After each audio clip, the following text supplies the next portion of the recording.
النهارده اول يوم اعمل فيه حمام من غير ما حد يشطفني، فانا الحمد لله النهارده بقيت راجل. محمود حودة، طب ما تعيطش يا حبيبي.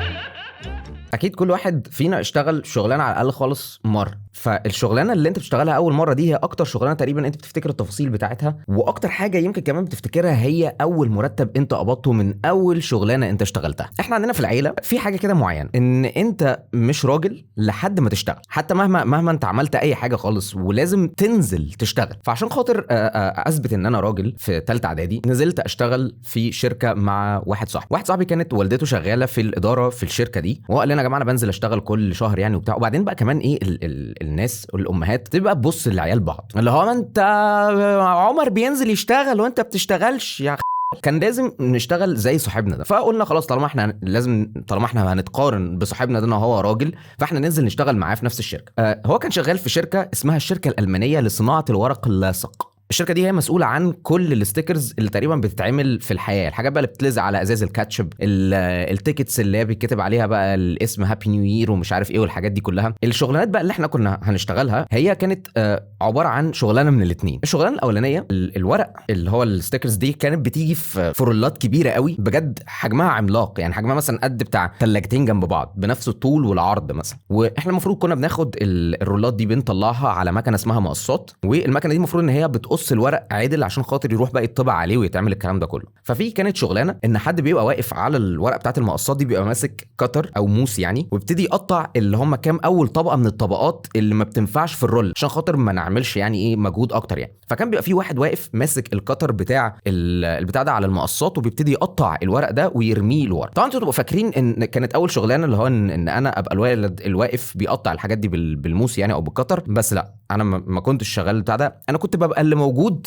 وراه. الورق ده بيتقطع وبيترمي ورا. بعد ما بيترمي ورا تيجي مهمتي انا ان انا باخد الورق ده من على الارض، وكان بيبقى الفرخ قد كده بحجم الرول طبعا، تاخد الفرخ ده تطلعه على ترابيزه كبيره قوي، وكل ما يحدف وكل ما يعمل انت المفروض تطلع الورق ده على الترابيزه. قعدت اعمل الكلام ده لمده 15 يوم لحد ما بجد كتافي اتفشخت، ما قدرتش اكمل في الموضوع ده. فكانت هنا بقى دور الشغلانه الثانيه او نوع تاني من الشغلانات يعني. الشغلانه دي كانت المفروض ان انت بتجمع كل الورق ده يعني ميني زبال يعني، بتاخد الورق ده كله وتروح تحطه كده في زي مكان بيكبس الحاجه دي كلها، بتطلع كده زي مكعب، والمكعب ده انت بتلفه بزي خيط عشان خاطر يطلع مكعب كده بقى، يروح بقى يتنيل في اي حته. أنا مش مهتم يعني. فانا بعد 25 يوم ما قدرتش خلاص انا اكمل، لانه قال لك الشهر بيتقفل يوم 25، فقلت خلاص تمام انا خلاص كده كفايه. وقلت لصاحبي ده قلت خلاص انا هقعد في البيت، وان شاء الله لما القبض ينزل يبقى اقول لي يا اما اجي اقبضه يا اما اقبضه لي يعني. جالي بقى ايه صاحبي يوم القبض وخبط عليا الباب. انا طبعا قبليها انا كنت مستلف طبعا فلوس من امي عشان خاطر اعرف انزل الشغل، عشان خاطر خلاص بقى انا محتاج اخد ختم رجوله، فحضرتك محتاجه تساعديني.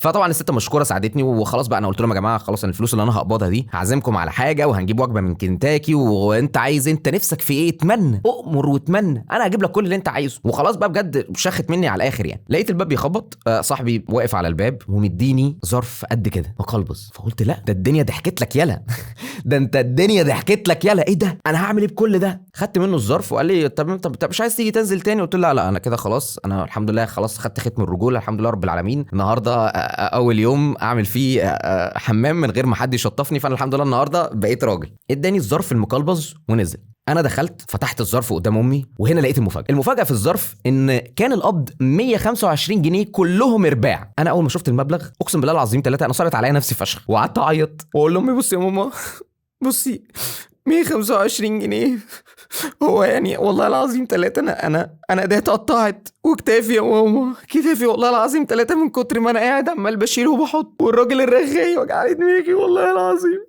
وحياة ربنا انا ما استحقش ده. فشخت الدنيا عياط، فشخت الدنيا بجد مش ممكن. وامي يا عيني تعيط على عياطي وبتاع وخلاص معلش وكده. وبعد ما خلصت الرانتنج بتاعي ده كله يعني، قمت داخل جايب اكل وبتاع وقعدت اكل. طبعا امي قالت لي تصدق انت عيل بارد، انت بتعيطني وتروح تاكل انت يعني بتاع، بس الاكل اعتقد ان هو ملوش علاقه يعني بالموضوع. فدي كانت اول شغلانه انا اشتغلتها في حياتي كلها، قبضت فيها 125 25 جنيه كلهم رباع. سألت بقى سؤال ايه اول شغلانه اشتغلتها في حياتك على الانستجرام، ورد عليا اصدقاء البرنامج. حقيقي هم مش اصدقاء البرنامج، هم اصدقائي انا، لان لسه لحد دلوقتي البرنامج ما بقاش ليه اصدقاء، فممكن تعمل فولو على الانستجرام لو حابب تكون من اصدقاء البرنامج. منير بعت لي اول شغلانه كنا فاتحين سايبر وباخد 20 جنيه في اليوم. اعتقد ان دي كانت تقريبا حلم اي بني ادم خالص انه يشتغل في سايبر، لان وانت مراهق تخيل انت شغال في سايبر بتلعب العاب وبتتفرج على فبجد لو دي كانت اول شغلانه ليك والله العظيم 3 انت كنت شغال شغلانه حلم يعني. نزلت محل ايس كريم، نزلت ساعتين قبل الفطار، خدت عصير وايس كريم وروحت افطر وما نزلتش تاني. ما بص يا جماعه، بس برضه يعني نقل الشغلانه، يعني انت شاب برضه ايه اكيد تين ايجر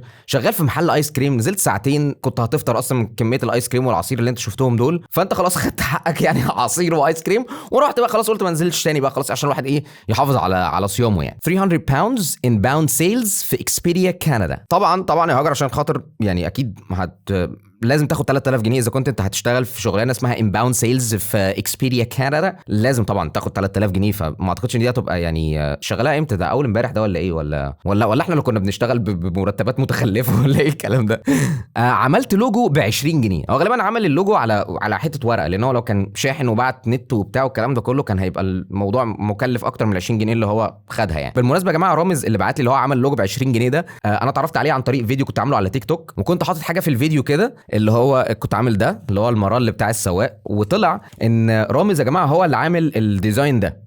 رامز واحد من اهم الناس الديزاينرز الموجودين دلوقتي في مصر والوطن العربي، شغله تحفه جدا، متخصص في الخطوط والفونتس، يعني بجد شغله تحفه جدا، فشاوت اوت لرامز. وبجد انا بحب الشغل بتاعك ومبسوط جدا ان احنا يعني عرفنا بعض عن طريق فيديو عن طريق التيك توك يعني. كينج كوتي بعت لي بيقول لي مدرب سباحه و400 جنيه في الشهر. هو غالبا اللي يديك 400 جنيه وانت بتمرن سباحه فانت اكيد كنت بتمرن سمك يعني اتمرنت حاجه يعني محتاج انت تعمل معاها مجهود، اكيد هتاخد اكتر من 400 جنيه في الشهر يعني. انجلش انستراكتور وكان 1600 جنيه واتخانقت معاهم قبل القبض وما خدتهمش. ازاي تدوني 1600 جنيه؟ هو انتوا فاكريني ايه؟ انا اصلا مش واخداهم خالص. 2000 جنيه جرافيك ديزاينر، طبعا حاجه حلوه قوي. بالمناسبه برضه يا جماعه، بسام حسين اللي بعت لي ال 2000 جنيه جرافيك ديزاينر، بسام واحد من اشطر الناس اللي تقريبا اي اعلان انت شفته دلوقتي وعجبك، بسام واحد من اهم الناس اللي بتعمل الكلام ده دلوقتي في مصر، ومش بس مصر برضو كمان هو في الوطن العربي والسعوديه دلوقتي. كيدزانيا 1700 جنيه باين، يعني كيدزانيا هيبقى غالبا ليها حلقه لوحدها يعني. اوردر تيكر على تليفون في جاد 25 جنيه في اليوم. والله انت لو كنت خدت سندوتش وحياه ربنا كان اكرم لك يعني، لو تشتغل ساعتين تاخد سندوتش وتروح والله العظيم ثلاثه اكتر من 25 جنيه دي. ايه الحاجات اللي كانوا بيدوها لنا دي يا جدعان والله العظيم ثلاثه. حكم كره سله 25 جنيه في الماتش ووجبه. يعني تخيل، انا يعني بتخيل مثلا اللي هو ايه ال 25 جنيه وجبه في الماتش ده، بحس ان هو ايه الحكام هيبقوا قاعدين كده اللي هو يبتدي بقى يختار منهم عامل زي الصناعيه، فاهم؟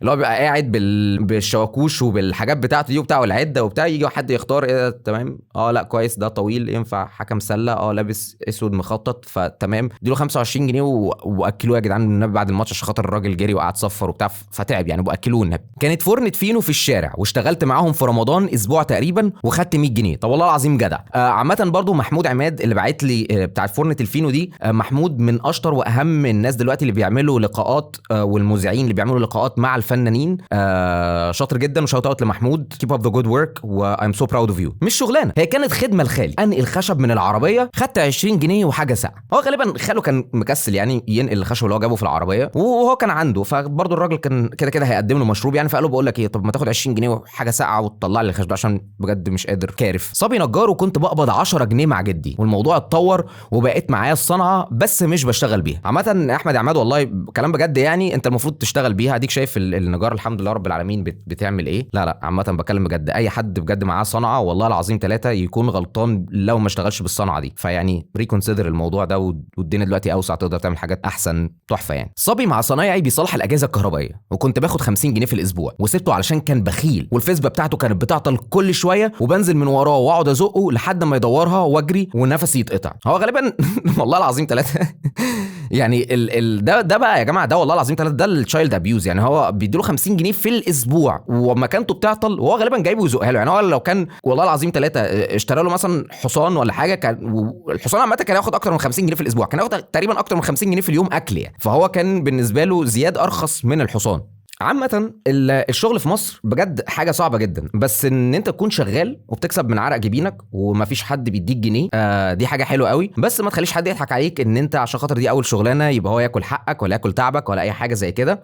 انت بتشتغل عشان خاطر الاكسبيرينس والتعليم والكلام ده كله، حاجة حلوة جدا، بس برضه ستيل خد حقك. وما تخليش حد بقى يضحك عليك بقى اللي هو انت ابن الشركة واحنا كلنا هنا بنعمل وبنقعد وبنسوي وبتاع. لا، انت قدرت تعمل حاجة اعملها، ما تقدرش ما تعملهاش. وفي حاجة اسمها الورك لايف بالانس، لازم تشتغل وتعيش عشان خاطر ما تبقاش عبد وماشي ومزوق في ساقيه عشان خاطر صحتك النفسيه ما تتفشخش. ده كان هم الشغلانه الاولانيه. انا محمود النجار. ما تنساش لو الفيديو عجبك تعمل لايك وتعمل سبسكرايب لو انت موجود على اليوتيوب. تعمل بقى فولو على التيك توك والانستجرام عشان خاطر بنسال وبنطلع كونتنت مني ومنكم، يعني الحاجات اللي هي عشان خاطر نبقى كلنا بنريليت مع بعض يعني. فانا محمود النجار، وده كان هم يضحك. السلام عليكم.